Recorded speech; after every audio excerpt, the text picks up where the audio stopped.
سورہ مبارکہ دہر بھی اپنی جگہ ایک بے پناہ سورہ ہے۔ میں نے گزارش کیا تھا کہ قرآن حکیم کا ہر سورہ اپنی جگہ ایک کتاب ہے،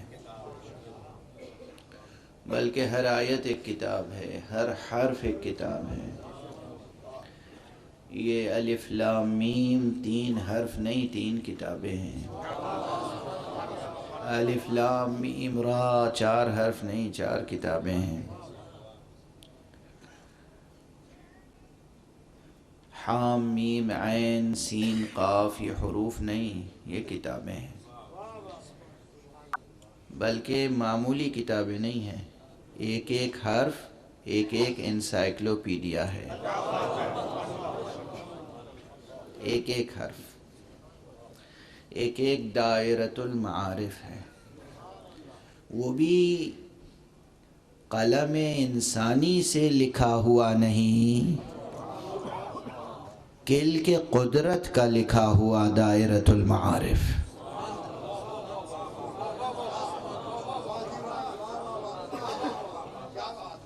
توجہ ہے؟ کسی انسان کی لکھی ہوئی کتابیں نہیں ہیں یہ، توجہ ہے؟ کلام حق ہے، کلام حق ہے۔ 1400 برس گزر گئے، ابھی مسلسل ترجمے ہو رہے ہیں، مسلسل تفسیریں لکھی جا رہی ہیں، مگر کیا مسلمان علماء اہل قرآن کیا کسی ایک ترجمے پہ مطمئن ہو پائے؟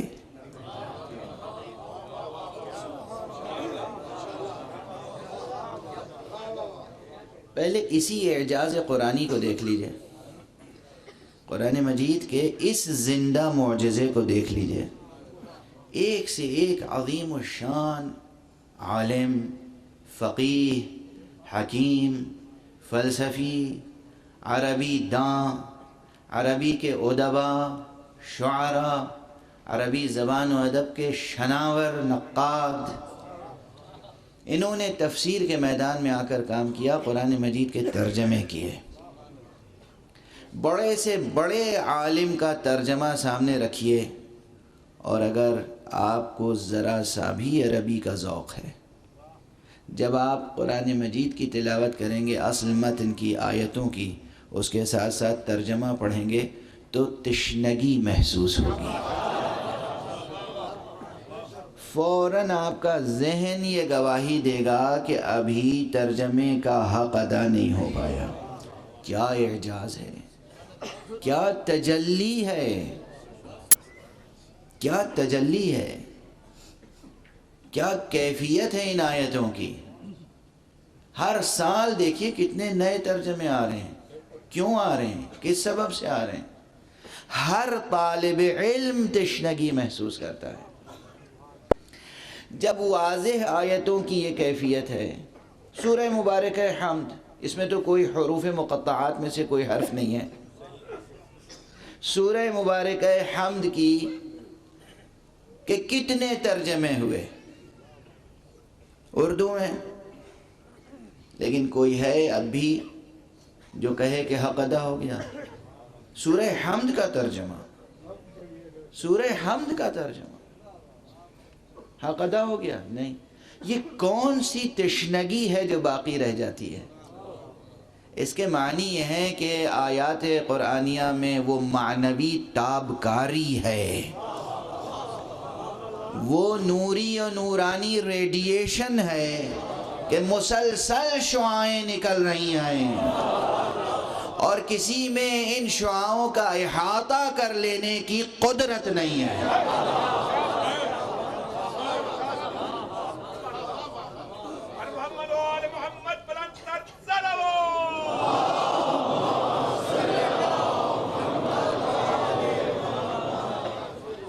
یہ ہے قرآن۔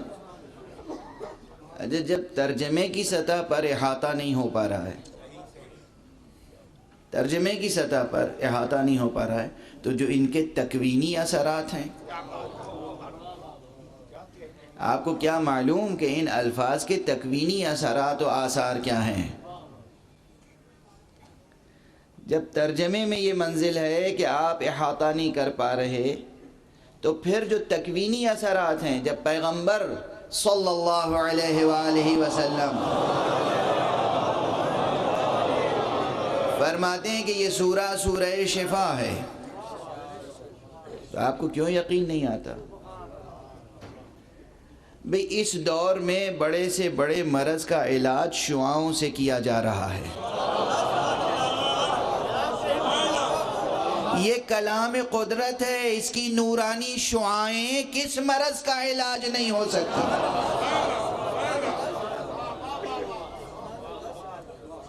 توجہ ہے، قرآن مجید کی تلاوت کریں، قرآن مجید کی تلاوت کریں، اس سے اپنی روحانی اور جسمانی بیماریوں کا علاج کریں۔ سورہ حمد، یہ صاف و صریح آیتیں ہیں۔ ان صاف و صریح آیتوں کا مضمون سمٹ نہیں پاتا مترجمین سے، تو جو حروف مقطعات ہیں ان کے متعلق جو میں عرض کر رہا ہوں کہ یہ ایک ایک حرف نہیں، ایک ایک کتاب ہے، ایک ایک کتاب نہیں، ایک ایک دائرۃ المعارف ہے۔ یہ آپ کی سمجھ میں نہیں آتی ہے بات، تو ان دروں پہ جائیں نا کہ جہاں قرآن نازل ہوا تھا۔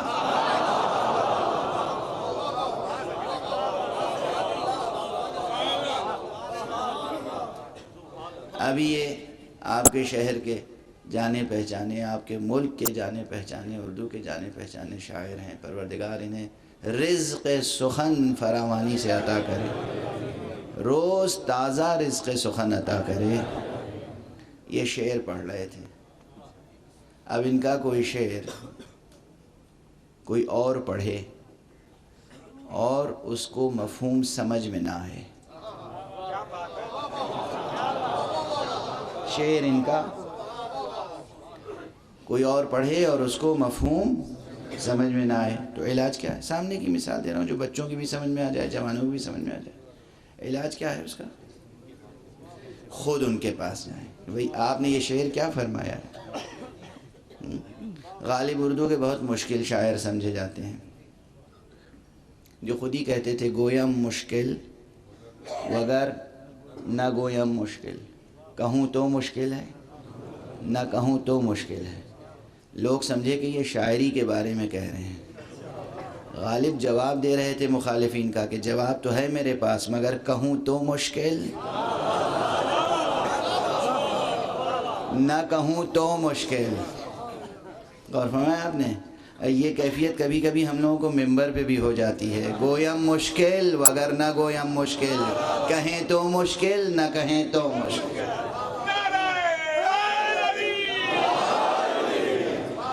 بہرحال اب یہ مانوس و محسوس مثال ہے تقریب ذہن کے لیے کہ شعر ان کا کوئی اور پڑھے اس کی سمجھ میں نہ آئے، علاج کیا ہے؟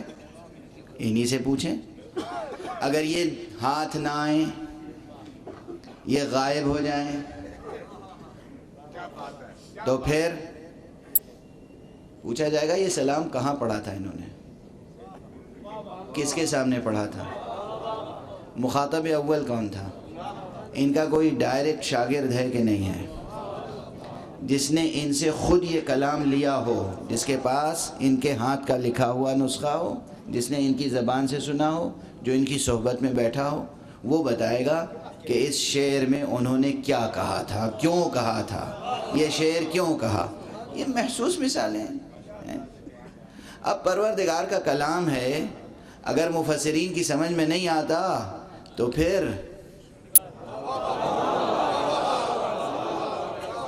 اب میں یہ کیسے کہوں کہ جائیے اللہ کی خدمت میں، اللہ کی بارگاہ میں پہنچیے،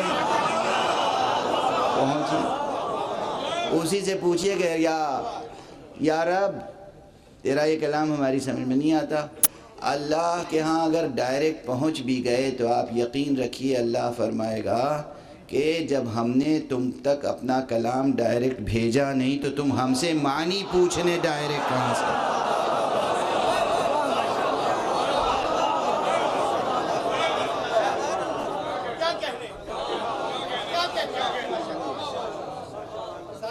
تم نے ہماری بات سنی تھی، ہماری آواز سنی تھی؟ تمہارے دل پہ کلام نازل ہوا ہے؟ کس سے سنا تم نے کلام؟ کیونکہ محمد مصطفیٰ سے سنا صلی اللہ علیہ وسلم۔ تو پھر جاؤ انہی سے پوچھو نا، وہ نہیں ملتے تو ان سے پوچھو جو لعاب دہن مصطفیٰ کے امین ہیں، جنہیں دہن بدہن، نفس بنفس، سینہ بسینہ علم پیغمبر ملا ہے، جو امانت دار ختم نبوت ہیں۔ ان کے پاس جاؤ، ان سے پوچھو قرآن کے معنی کیا ہیں۔ جب آپ ان کے در پہ جائیں گے تو آپ کو معلوم ہوگا یہ گواہی بھی ہمارے مفسرین نے نہیں دی ہے، بلکہ عامہ کے مفسرین نے دی ہے، کہ صرف یہ ہا عین میم سین، عین میم ہا میم، یہ کلمات، یہ حروف چند ایسے ہیں کہ ان کی ترکیب سے، ان حروف سے پورا قرآن نہیں، متن قرآن نہیں، آیات واضحہ نہیں، آیات محکمات نہیں، آیات متشابہات نہیں، ان حروف مقطعات کی مدد سے علی ابن ابی طالب قیامت تک کے واقعات بیان کرنے کی قدرت رکھتے تھے۔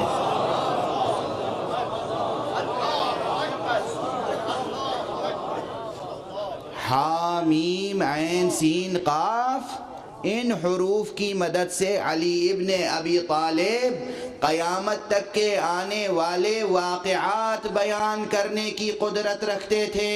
اب بتائیے ایک ایک حرف ایک ایک کتاب ہے یا ایک ایک دائرۃ المعارف؟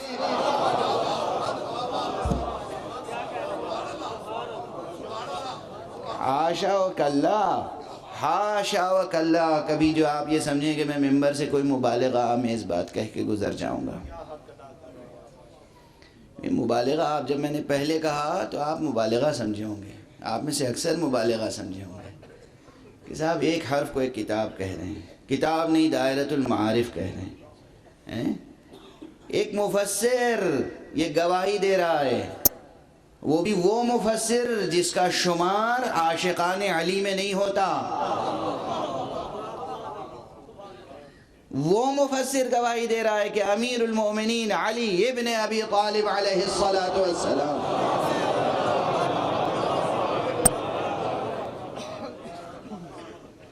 حامیم عین سین قاف، ان حروف کی مدد سے میم میم سین عین سین قاف، یہ ترتیب دے کر قیامت تک کے آنے والے واقعات،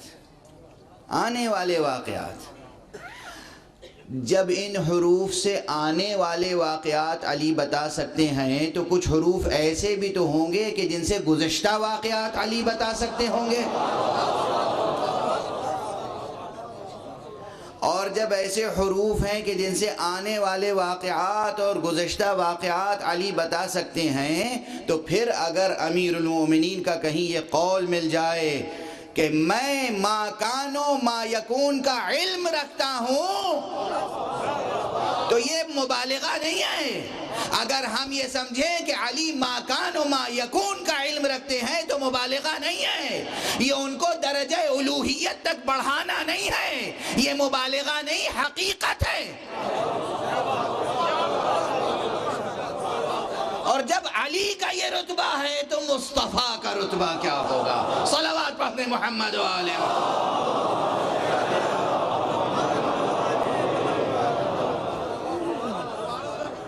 توجہ ہے۔